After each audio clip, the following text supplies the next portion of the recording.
할렐루야. 우리 함께 예배하는 성도님들 사랑하고 축복합니다. 옆에 성도 축복합시다. 사랑하고 축복합니다.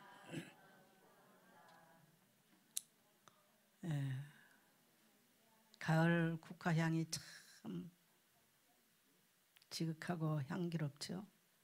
오늘 예배하는 여러분의 모습은 국화꽃보다 아름답습니다.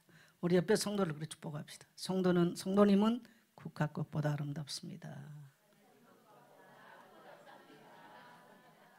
또 국화 또 안 좋아하시는 분도 계시나?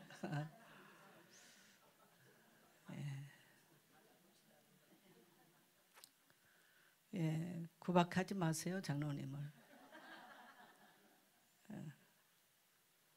저래도 국화꽃보다 훨씬 그리스도의 향기가 진한 그런 남자입니다. 오늘 말씀의 제목은 한번 따라합시다. 감사는 축복의 씨앗입니다. 듣기만 해도 기분 좋죠? 감사는 축복의 씨앗입니다. 제가 설교 제목을 잡아놓고도 제가 아주 기분이 좋아지더라고요. 이것이 곧 적게 심는 자는 적게 거두고 많이 심는 자는 많이 거둔다 하는 말이라. 우리가 이제 아주 중요한 1년을 어떻게 보면 마무리해가는 중요한 계절을 맞이했습니다. 두 가지 소출을 한번 생각해 봐야 돼요. 내 인생에 영혼의 소출이 있는가? 내가 또 다른 내가 구원받은 자로서 또 다른 영혼을 소출해서 하나님께 기쁨으로 감사로 드려본 적이 있는가? 또 하나는 한 해를 마무리해가는 이 시점에 한 해를 돌아보면서 그리고 나의 인생을 돌아보면서 감사의 열매를 드리는 그러한 귀중한 계절입니다. 추수감사절이 저는 우리 성도님들에게 매너리즘에 빠지는 그러한 절기가 아니기를 간절히 소망합니다. 그래서 오늘 우리는 첫째로 모든 염려를 감사로 바꾸는, 다시 말하면 모든 염려를 내려놓고 감사로 바꾸는 그러한 21일 도전이 여러분에게 계속되기를, 특별히 다니엘 기도를 통해서 우리는 이렇게 작정해서 혼자 하기가 쉽지 않습니다. 그래서 이제 우리 한국 교회와 함께 이렇게 한다는 것은 굉장히 축복이고요. 그런 도전들이, 그래서 여러분의 삶의 새로운 변화, 내가 스스로 변화를 만든다는 것이 쉽지 않아요. 나이가 먹을수록 더 어렵습니다. 신앙생활을 오래 한 사람일수록 어려워요. 그래서 그러한 전환점이 되기를 축복합니다. 자, 우리 빌립보서 4장 6절 7절 같이 갑니다. 시작. 아무것도 염려하지 말고 다만 모든 일에 기도와 간구로 너희 구할 것을 감사함으로 하나님께 아뢰라. 그리하면 모든 지각에 뛰어나신 하나님의 평강이 그리스도 예수 안에서 너희 마음과 생각을 지키시리라. 아멘. 이 말씀에 증인되시기를 축복합니다. 그 다음에 출애굽기 23장 14절 같이 한번 갑니다. 시작. 너는 매년 세 번 내게 절기를 지킬지니라. 여러분, 하나님은 참 어떨 때 보면요, 우리의 상식으로 좀 이해가 안 가는 그런 분이세요. 우리는 누가 내게 감사하다 자꾸 그러면 참 불편해지거든요. 근데 그게 보니까요, 이 삐뚤린 이 잘못된 상처받은 심령에서 나온 생각이. 근데 하나님은 그걸 원하세요. 왜 하나님은 매년 시스템적으로 1년에 3번을 절기를 만들어 놓고 감사하라고 그랬을까? 하나님의 관점이 아닌 나의 관점과 사람들의 관점과 성도의 관점 생각해 봤어요. 나의 삐뚤어진 이 심보, 또 사람들의 이 상처받고 어그러진 심보로는 감사 잘하지 않습니다. 거의가. 그래서 하나님은 의도적으로 시스템적으로 1년에 3번은 하기 싫어도 해라라고 하나님은 그렇게 명령을 해버려요. 그러면서 우리와 하나님의 관계를 회복하고 또 하나님께서 우리를 통해서 이루고자 하는 의의 열매를 맺기를 원하신 줄 믿습니다. 그래서 쉽게 말하면 1년에 3번은 의무적으로 감사를 드리게 만들어놨어요. 뭡니까? 오순절, 아닙니까? 6월절, 오순절, 수장절. 여러분, 6월절도요 감사절기예요. 이걸 오늘 우리나라 말로 바꾼 우리 지금 현대 우리 지금 절기로 바꾼다면 부활절, 그다음에 맥추절, 추수절 의무적으로 감사절을 지키게 만들어놨어요. 이때만큼이라도 하나님과 나의 관계를 정리 다시 하라는 거예요. 그래서 감사는요 뭐냐, 믿음의 열매입니다. 내가 믿어요, 나 믿음 있어요, 나 목사예요, 나 뭐 장로예요, 나 권사예요. 여러분 믿음의 열매가 뭐냐? 감사입니다. 믿음의 열매 감사예요. 감사는 누가 합니까? 은혜를 기억하는 자만 할 수 있습니다. 하나님과의 관계 속에서도 하나님의 은혜를 기억하는 자만이 할 수 있어요. 사람과 사람 관계에서도 우리는 사람과 사람 관계가 항상 좋지 않습니다. 안 좋은 일 많아요. 그러나 감사한 사람하고는 관계가 지속됩니다. 그 왜 그러냐면 그 안에는 기억된 좋은 은혜를 기억된 바가 있기 때문에 그래요. 거기는 관계가 지속되고 좋은 관계가 유지될 수 있어요. 그러나 거기가 사람들이 그걸 안 하죠. 그만큼 사람들은 이 감사에 인색하고 감사할 줄 모르는구나. 나이가 먹어볼수록 생각하게 되는 부분들입니다.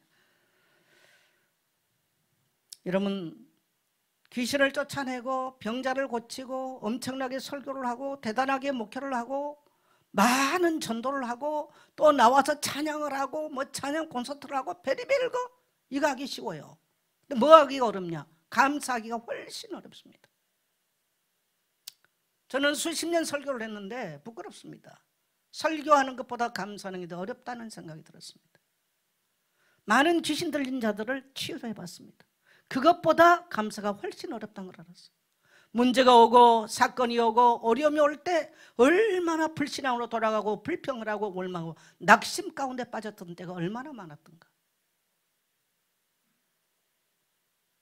그래서 능력을 행하고 은사를 행하는 것보다 감사를, 그래서 성경은 은사를 행해라 뭐 귀신을 쫓아라 이런 말보다는요 감사라는 말이 훨씬 많아요. 여러분 동의되시면 아멘 합시다. 성경은 훨씬 많습니다. 그 왜 그랬을까? 목사들은 이걸 이렇게 표현하면 기분이 좀 안 좋을 수 있어요. 근데 보니까 그만큼 감사하기는 어려워요. 사람과 사람 관계에서 그러면 감사하다면요 왜 관계가 나빠집니까? 감사를 한다면 관계가 나빠질 이유가 하나도 없어요. 결국 끝까지 좋은 관계를 가지고 간 것은 감사하는 사람들끼리 관계는 형성되는 거예요. 하나님과도 마찬가지입니다. 내가 하나님 믿습니다. 나 하나님 사랑해요. 그런데 뭐냐? 그 결과 감사해요. 나의 평생 우리의 인생을 통해서 어떻게 감사를 고백하고 감사의 삶을 내 손끝으로 내 발끝으로 나타내고 사느냐는 겁니다. 감사하는 사람은 결코 하나님 앞에서 무너지지 않습니다. 따라서 감사하는 사람은 하나님 앞에 절대 무너지지 않는다. 여러분요 교회 신앙생활 하면서 저는 그런 표현을 많이 하는데 응답받고 사는 성도는 6% 정도밖에 안 된다. 저는 그렇게 봐요. 6%면 많다. 거의가 어려움이 왔을 때 문제 왔을 때 거의가 절망적이고 불평하고 원망하고 낙심하고 그렇게 무너집니다. 그 속에서도 끝까지 하나님의 은혜를 기억하고 정말 믿음 잃지 않고 하나님 앞에 나와서 기도하면서 응답이 없어도 무응답 가운데서도 끝까지 믿음을 지키면서 하나님이 하신 일 가운데 믿음으로 나오면서 끝까지 감사한 성도, 제가 볼 때는요 저는 6% 훨씬 미만이라고 봅니다. 그리고 많은 성도들이 믿음 지키지 못하고 영혼이 멸망의 길로 간 성도들이 있다라는 거예요. 우리는 단순하게 이 감사가 뭐 감사의 노래하고 뭐 감사의 행사는 여러분 그런 절기가 아니에요. 하나님과 나의 관계와 나의 인생을 다시 한번 여러분이 생각해 볼 수 있는 오늘 그러한 예배 되기를 주의 이름으로 축원합니다. 그래서 추수의 계절은 하나님의 은혜가 얼마나 풍성했는지를 되돌아보는 계절입니다. 하나님은 우리에게 이거 의무적으로 보게 만들어 놨어요. 여러분요 감사는 기적을 가지고 와요. 그래서 하나님은 자꾸 하라는 거예요. 오늘 빌립보 4장 6절 7절에서도 6절에서도 다만 모든 일에 기도와 간구로 너희 구할 것을 뭐함으로? 감사함으로 하래라. 그리하면 모든 지각에 뛰어나신 하나님의 평강이 그리스도 예수 안에서 너희 생각과 마음을 지키시리라. 이 말씀 자체가 기적인 거예요. 21일 좀 넘은 것 같은데 지금 우리 다빈이가 매일 제게 보내와요. 어떨 때는 밤 12시에도. 그래서 제가 답을 길게 못 따르면 그냥 자기만 다 알거든. 어제건가 매일 아침마다 기도할 상황을 주시는 주님께 감사합니다.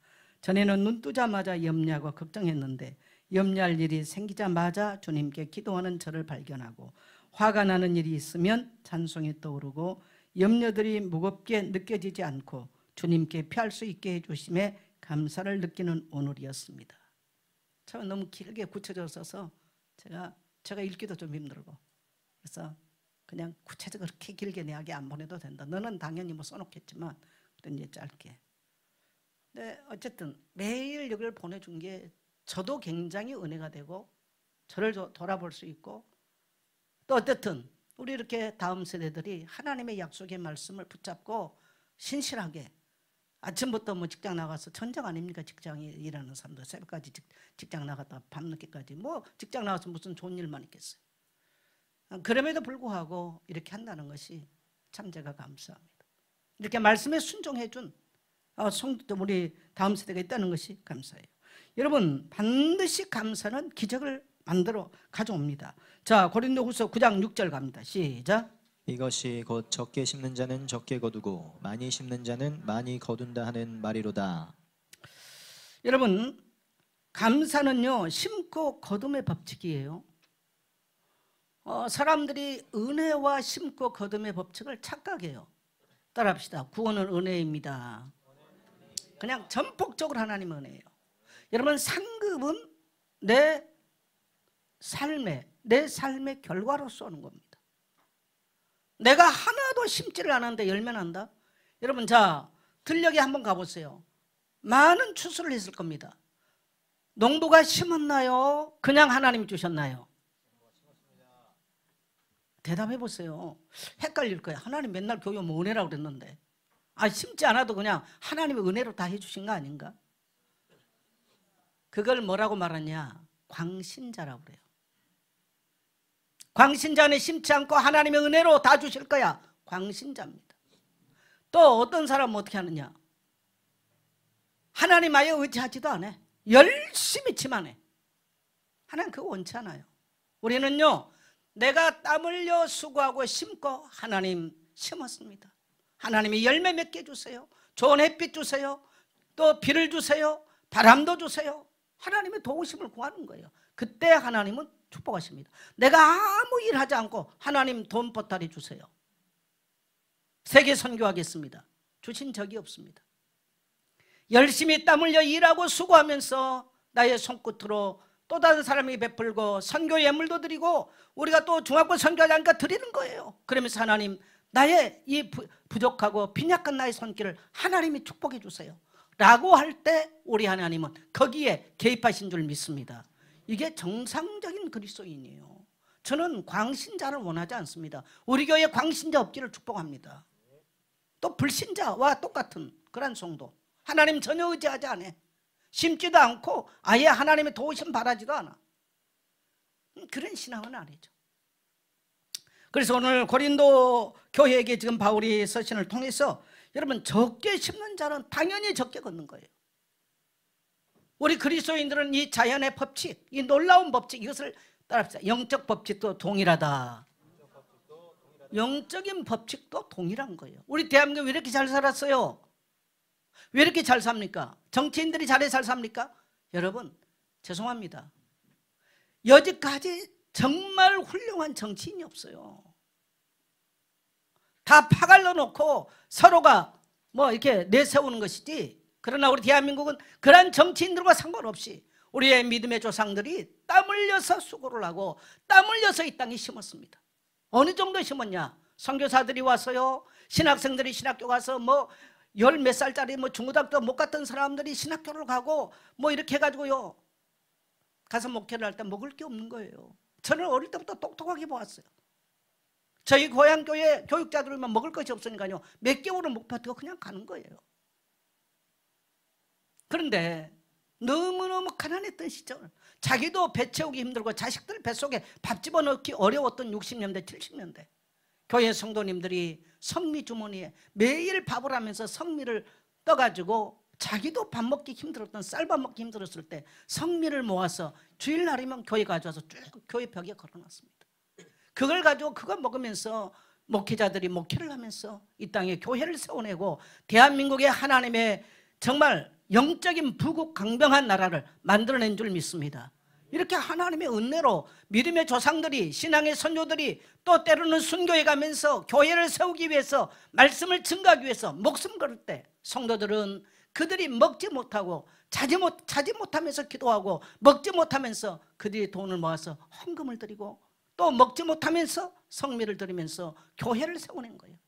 이게 대한민국 곳곳에 교회가 세워지고 곳곳에서 복음이 증거되고 하나님의 말씀이 흥황하게 되면서 대한민국은 가난이 떠나고 질병이 떠나고 모든 어둠의 세력들이 물러난 줄 믿습니다. 정치인들이, 여러분 정치인들이 잘해서 대한민국 잘 사나요? 정치인들 쳐다보고 있으면요 걱정돼요, 솔직하게. 그게 영적인 원리예요. 누군가는 심는 자가 있으면 그 다음 세대는 걷는 거예요. 나의 인생에 심은 게 있다면 걷게 되는 것입니다. 적게 심었으면 적게 걷는 것이고 많이 심었으면 많이 걷는 겁니다. 여러분 은혜로 퉁치지 마세요. 이건 은혜의 수단이 아닌 거예요. 따라합시다. 적게 심으면 적게 걷고 많이 심으면 많이 걷는다. 저는 꼭 우리 젊은이들에게 이 말씀을 오늘 각인시키고 싶어요. 물질 때문에 밤잠 못 자는 젊은이들, 물질 때문에 늘 고민하는 젊은이들, 오늘 이 성경이 하나님의 말씀이 맞다고 동의한다면 오늘 이 약속의 말씀을 여러분의 것으로 취하게 되시기를 축복합니다. 부모가 심지 않았어? 심어놓은 부모가 없어? 후손이 어떻게 거둬요? 나의 인생에 내가 심어놓은 게 없어? 언제 거둬요? 거둘 게 없는 거죠. 네. 스폴전 목사님은 그의 설교에서 이런 말을 해요. 촛불 앞에 감사하는 자는 등불을 보게 될 것이다. 등불 앞에 감사하는 자는 달빛을 보게 될 것이다. 달빛 앞에 감사하는 자는 태양빛을 보게 될 것이다. 태양빛 앞에 감사한 자는 영원한 생명의 빛 가운데로 다니게 될 것이다. 이게 스폴전 목사님의 설교에서 나온 메시지. 그러니까 작은 것부터 시작해서 감사를 계속하는데 더 큰 것으로 희한하죠. 사랑은 참으로 나누는 거 더 가지지 않는 거, 이상하다 동전한 입. 그게 우리가 하나님 앞에서 하나님의 사랑을 경험하고요, 자꾸 나누고 베풀고 심는데 희한하죠. 없어지지 않아. 우리가 분명하게 원리적으로 본다면 없어져야 맞는데 영적인 원리는 없어지지 않아요. 믿어지시면 아멘 하세요. 저는 성도들이 이 원리를 자기의 삶에 받아들이는 성도, 죄송합니다, 우리 교회 성도들 중에 그렇게 많지 않다고 봅니다.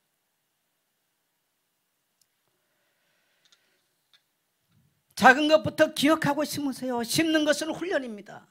제가 우리 부모님이 예수를 믿고 났는데 50대에 저희 부모님이 예수를 믿었어요. 제가 깜짝 놀랐어요. 같이 생활을 딱 해보니까요, 찬바람이 나면은 뭐 걱정하냐면 겨울에 먹고 살 거 걱정하는 거예요. 제가 볼 때 먹고 사는 거 걱정 하나도 안 해도 되는데 그거 걱정해요. 듣고 있는 제가 너무 나는 그때 믿음 충만했거든. 그러니까 얼마나 불편합니까 이게. 그래서 다른 방법이 없죠. 아침마다 새벽기도 끝나고 집에 앉아서 새벽이면 예배를 드렸어.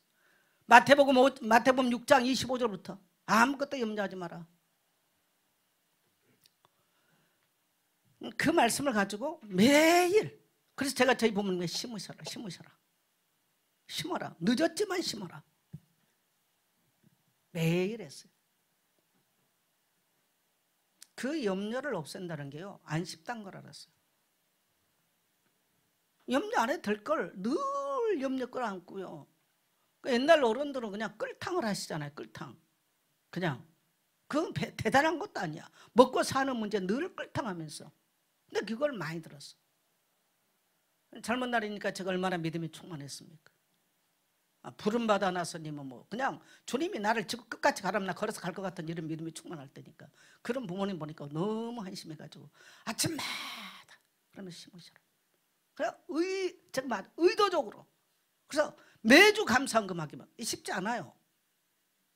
그걸 부모님에게 매일 아침 예배 드리면서 매주 하게 만들었어요. 그걸 뭐 누리고 뭐 돌아가셨는지 안 돌아가셨나 지금 잘 모르겠는데, 돌아가신 지가 뭐 저희 아버지 돌아가신 지가 뭐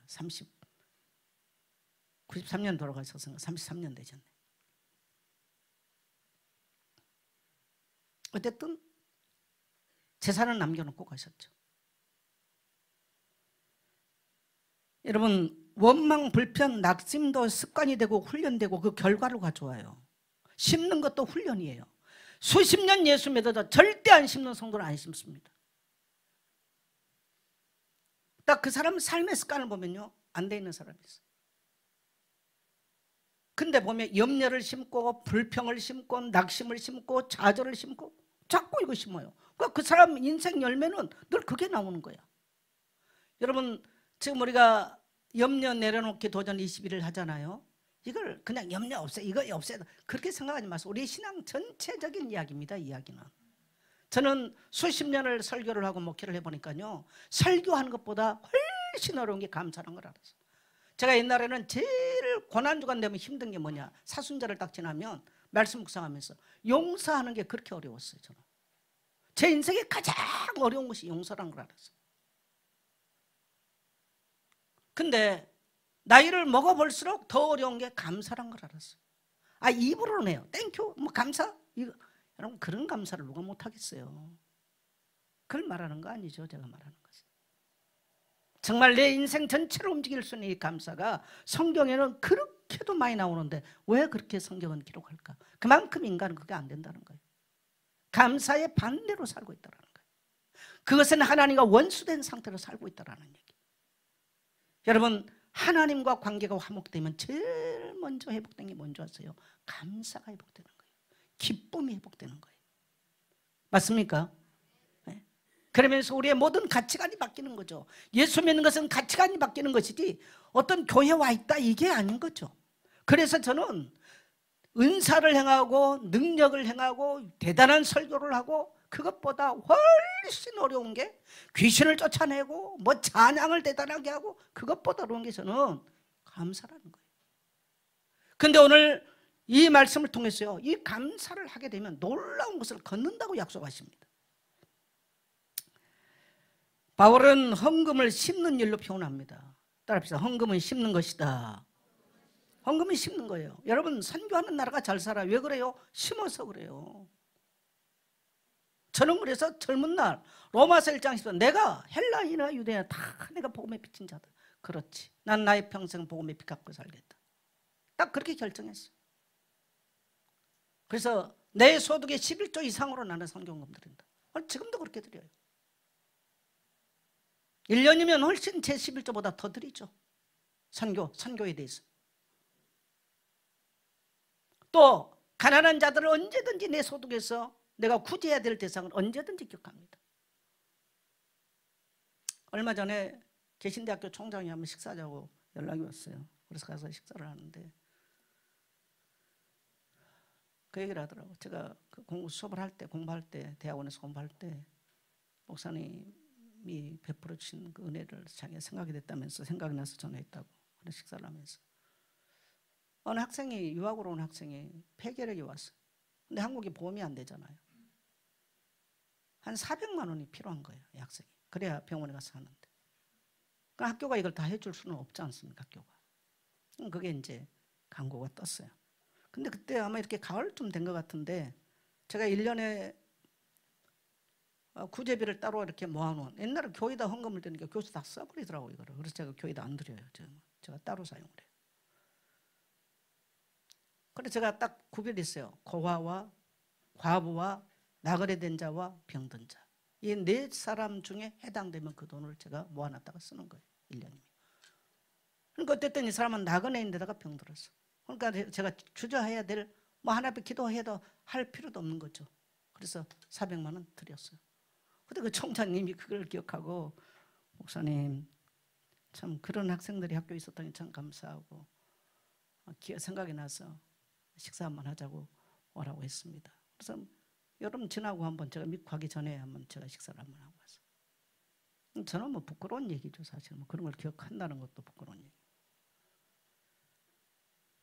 제가 이런 이야기를 하는 것은 뭐 목사의 사생활인데 이야기를 하는 것은 저는 우리 다음 세대들이 교훈을 받기를 원해요. 우리는 교회 예배 출석해 주는 것이 내가 그리스도인이라고 생각하면 큰 우산입니다.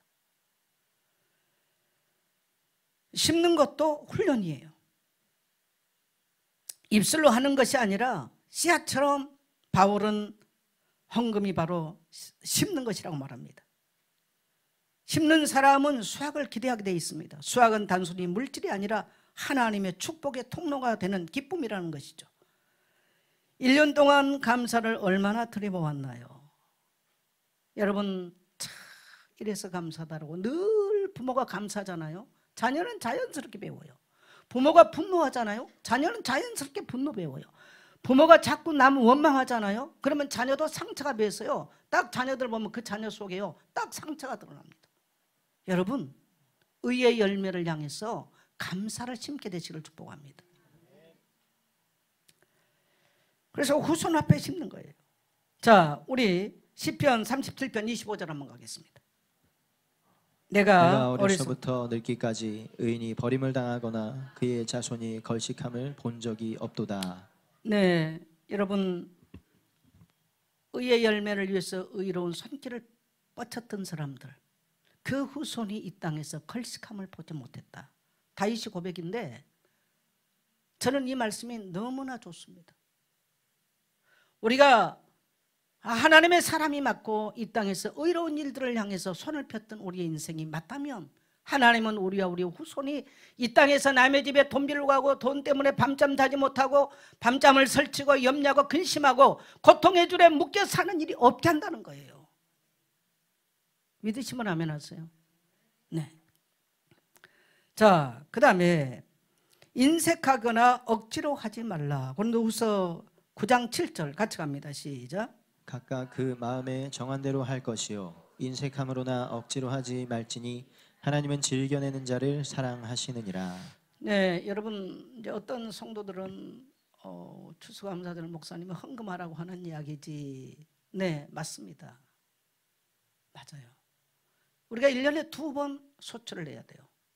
소출에 대해서 기억해 봐야 돼요. 하나는 내가 정말 영혼의 소출을 이방인을 의의 열매로 하나님께 드려봤는가 라는 것과 또 나의 소득에서 내가 얼마나 하나님의 분깃으로 선한 일들과 하나님 나라를 위해서 드려봤는가, 열매로 드려봤는가, 이거 생각해야 되는 거예요. 이걸 생각하지 않는다? 생각해 보셔야 돼요. 내가 어디에 속해 살아가는 하나님의 사람인가를. 여러분 통계를 보니까요, 수도꼭지 물을 사용하는 인구가 83억 중에요 40억도 안 돼요. 우리는 지구의 절반이 사용하지 못한 물 틀면, 북한에서 저는 이제 이만갑을 가끔 보는데 북한에서 오는 사람들이 한국에 제일 먼저 놀란 게 뭐냐, 집안에서 오른쪽으로 돌리면 따뜻한 물이 나오고 왼쪽 돌리면 찬물이 나오더래. 북한에서는 저 압록강 강가에 가서 물 따다가 자기들 먹고 씻고 뭐 다 하는데 겨울에 뭐 빨래도 없는데 오니까 그걸로 날마다 씻고 날마다 샤워를 다 하고 너무 충격이었더라는 거야. 근데 그렇게 충격받은 동네를 왜 이렇게 고무 찬양을 하는지 나는 그쪽으로 다 갔으면 좋겠어. 왜 그 사람들이 자녀들은 또 미국으로 유학을 보냅니까? 북한으로 보내야지. 그 희한한 일들을 하더라고. 여러분 대한민국이 얼마나 좋은 나라인 줄 아세요? 하루 3끼를 먹는 인구는요 지구의 절반도 안 돼요. 전기불 혜택을 받는 인구는요 25억 명. 하루에 1,000원 미만으로 살아가는 사람이 12억이 매일 하루 1,000원 미만으로 생계를 유지한다는 통계가 나왔어요. 제가 오늘 새벽에 5시 반에 이제 교육자들 방에 주일 메시지 페이퍼를 올려놓고 앉아서 이제 여호와는 나의 목자시니 내게 부족함이 없으리로다. 여호와는 나의 목자시니 내게 부족함이 없으리로다. 나로 하여금 푸른 초장에 높게 하시며 잔잔한 물가로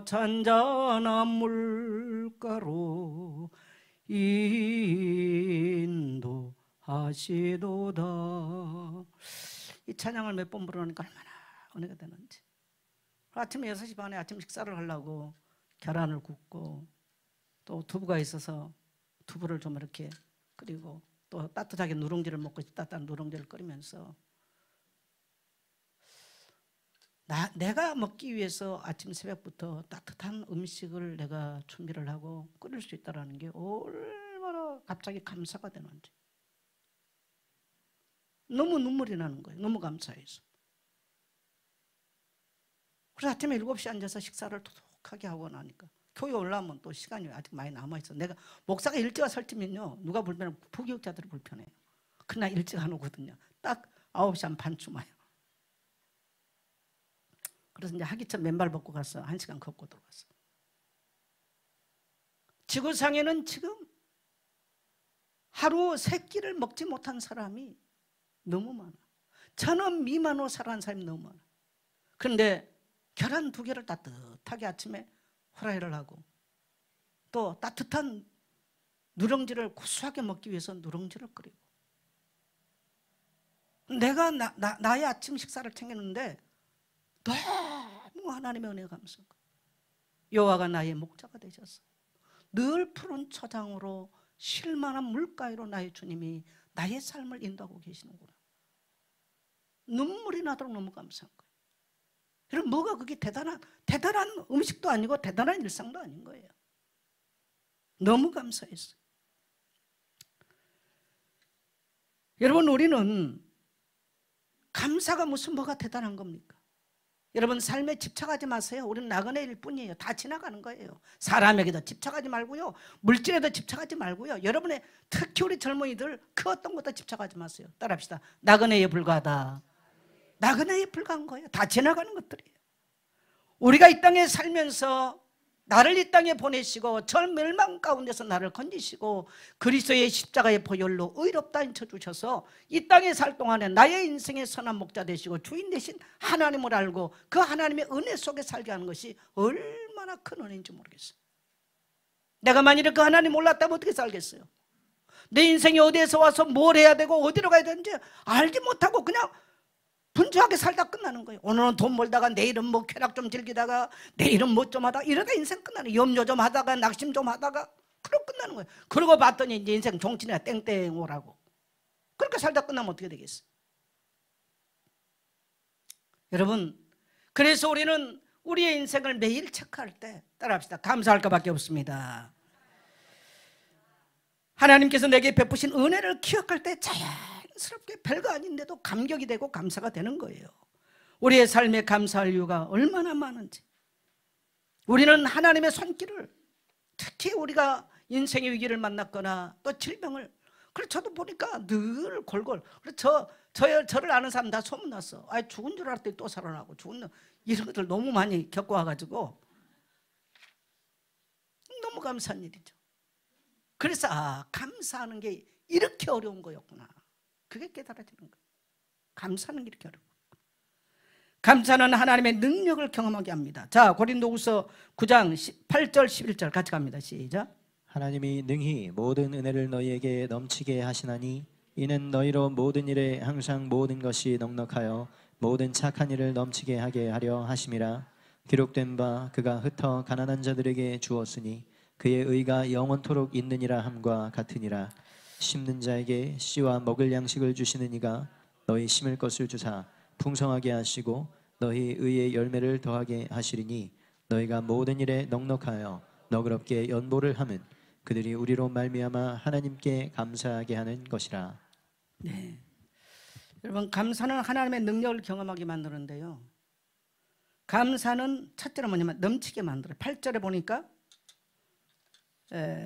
보니까 하나님이 능히 모든 은혜를 너희에게 넘치게 하신다. 뭘 넘치게 해요? 은혜를 넘치게 만들어요. 우리가 감사를 하고 감사 예물을 드리는데 바울이 너희가 감사를 할 때 하나님의 은혜가 넘칠 것이다. 그래서 우리가 현실적으로는 물질 드리는 게 어려울 때 있어요. 그런데 하나님의 은혜를 넘치게 만들고 또 모든 일에 넉넉하게 할 것이고 착한 일을 넘치게 하게 할 것이다. 이게 하나님의 비밀입니다. 오늘 여러분의 인생을 살면서요, 물질을 들여서 여러분에게 착한 일들, 의의 열매가 나타나는 거 얼마나 영광스럽습니까? 근데 반대로 그리스도인들이 입만 열면 찬송해 쌓고 교회 간다고 했는데 의의 열매가 없어. 저들은 뭐지? 이렇게 되면 안 되잖아요. 근데 우리가 하나님께 감사의 예물을 드리고 헌금을 드리면서 결과적으로 모든 일에 넉넉하게 만들어요. 따라합시다. 모든 일에 넉넉하게 만든다. 저는 그래서 하나님께 헌금 드리는 것은 어릴 때부터 부모로부터 아니면 교회에서 바르게 배워야 된다고 생각해요. 그거 바르게 안 된 사람은요, 나이 50, 60, 70, 80 때도 죽을 때가 돼도 못해요. 죽을 때 돼도. 환경 늘 보거든요. 근데 하나님 이 원리를 깨닫고 나면 우리가 선순환적으로 가는 거예요. 또 우리 하나님이 채우실 것이 믿어지는 거죠. 그래서 모든 은혜가 넘치고 모든 일에 넉넉하게 만드시고 모든 착한 일을 넉넉하게 하는 이런 하나님의, 그래서 따라합시다. 감사 예물은 기적을 만듭니다. 여러분, 늘 감사 예물 드리세요. 목사가 헌금하라는 것 같아서 아직 그러는데 여러분이 드린 헌금 목사가 다 쓰지 않습니다. 그럼 목사도 매주 드립니다. 단 한 주도 빠짐없이 드립니다. 단 한 주도. 그리고 제 개인적으로 절기의 헌금 어떻게 하느냐, 할 수만 있으면 특히 추수감사절 헌금은 제 한 달 월급 이상으로 드립니다. 그거는 제가 교육자 하기 젊은 청년 때부터 배운 대로 살고 있어요. 근데 하나님께서 제게 넘치게 하셨어요. 풍성한 일을 하게 만들었어요. 저는 원리가 거기 있다고 봅니다. 이게 쉽지 않아요. 이게 믿음의, 그래서 이거는 감사는 믿음의 결과라는 말을 제가 31 얘기가 바로 그 얘기예요. 저는 그런 믿음의 도전들이 있기를 축복합니다. 저는 1세대 예수 정말 헌신되게 살았던 후세대들, 그들이 조금만 잘하면요 엄청난 열매가 나와. 저는 13대 종갓집에서 나왔잖아요. 우리 부모는 우상 숭배를 심어놨지 의의 열매를 심어놓지 못했어. 저는 그래서 내 당대에 내가 이러한 가문의 이러한 영적인 이러한 정말 축복되지 못한 걸 끊어내려면 내가 심지 않으면 안 된다. 목숨 걸고. 근데 저희 부모가 50대 예수 믿었잖아요. 그러니까 아침마다 가르쳤어요. 아침마다. 왜? 맨날 우상 숭배하고 살았잖아요. 근데 확실히 부모가 하나님 앞에 심었던 후손들 열매가 다릅니다. 조금만 그들이 하나님 앞에 바르게 살고 조금만 헌신되면요 열매 자체가 달라요. 여러분, 자녀는 태의 열매입니다. 하나님의 상급이에요. 내가 어떻게 믿음 생활했느냐 누가 보증하냐면 자녀가 보증해요. 우리 말 필요 없어요. 세월 지나면 말이 필요 없는 거예요. 자, 감사는 닫힌 문을 여는 열쇠입니다. 자, 10절 갑니다. 시작. 는 자에게 씨와 먹을 양식을 주시는 이가 너희 심을 것을 주사 풍성하게 하시고 너희 의의 열매를 더하게 하시리니. 네, 감사는 닫힌 문을 여는데요, 씨와 양식을 하나님이 책임진다는 거예요. 하나님이 먼저 심을 씨를 우리 그리스도인들에게 심을 씨를 주었어. 자, 감사해라.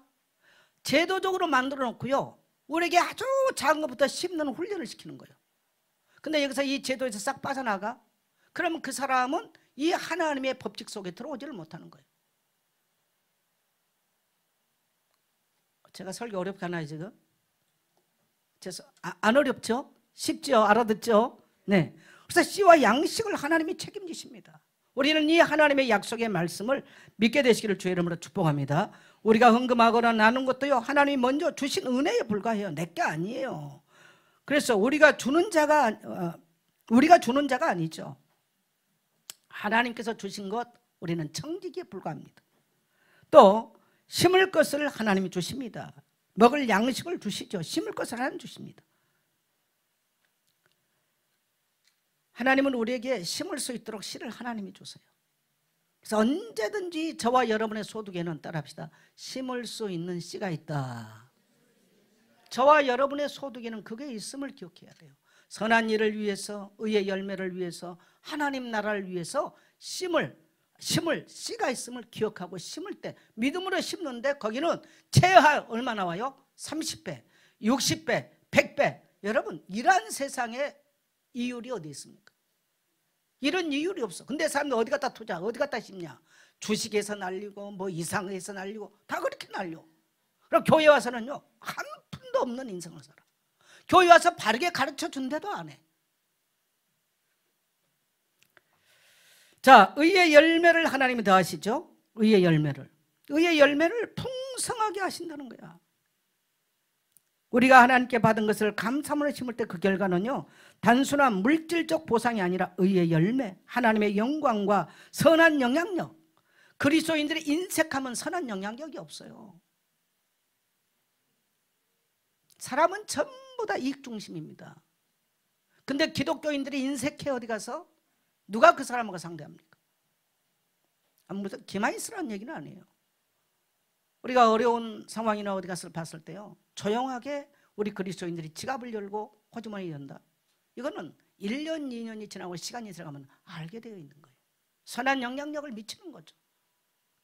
선한 영향. 하나님은 이 선한 영향력을 미치라고 우리에게, 저와 여러분의 소득에 하나님의 의의 씨가 있음을 믿게 되시길 바랍니다.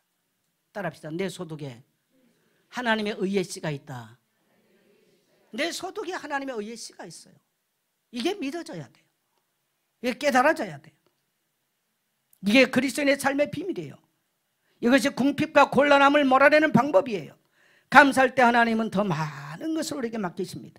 우리를 통해서 다른 사람에게 복이 흘러가게 되는 것이죠. 감사는 흘러가며 또 다른 감사를 낳습니다. 자, 11절 갑니다. 시작. 너희가 넉넉하여 너그럽게 연보를 하면 그들이 우리로 말미암아 하나님께 감사하게 하는 것이라. 자, 고린도 교회에게 지금 감사할 것을 담고, 근데 고린도 교회가 굉장히 헌금 안 했던 교회거든요. 마게도니아 교회가 지금 했던 이야기를 지금 하고 있어요. 지금 마케도니아죠. 그리스 북쪽이죠. 아가야 지방의 성도들이 굉장히 어려움 속에서도 헌금을 넘치게 한 이야기를 지금 하고 있는 거예요. 그러면서 고린도 교회도 너희가 헌금함으로써 예루살렘 교회가 기뻐서 감사하게 되지 않겠냐라는 얘기입니다. 맞습니다. 여러분, 교회 안에 이 감사에 대한 고백을, 첫째는 입술에 감사가 떠나면 안 돼요. 따라해요. 교회 감사합니다. 하나님 감사합니다. 성도님 감사합니다. 우리 부모님 감사합니다. 우리 여러분 살면서 첫째, 부모에 대한 감사 잊지 마세요. 두 번째, 교회와 목사에 대한 감사 잊지 마세요. 뭐 하나님에 대한 감사 당연한 거고요. 또 여러분의 은사들, 여러분의 치료했던 사람들 감사 잊지 마세요. 만일에 여러분이 그런 것들을 조금만 기억하고 살면 여러분의 삶을 누가 봤을 때, 아, 그리스도인의 삶이 다르구나 라고 인정해요. 근데 전혀 이것이 없어. 그러면서 입은 열면 보살이야. 보살 뭔지 아시죠? 기독교인들은 보살이 되면 안 돼요. 근데 세상에서는 기독교인은 그렇게 변하죠. 한번 해볼래요? 입은 닫고 지갑은 열어라. 근데 반대로 살아.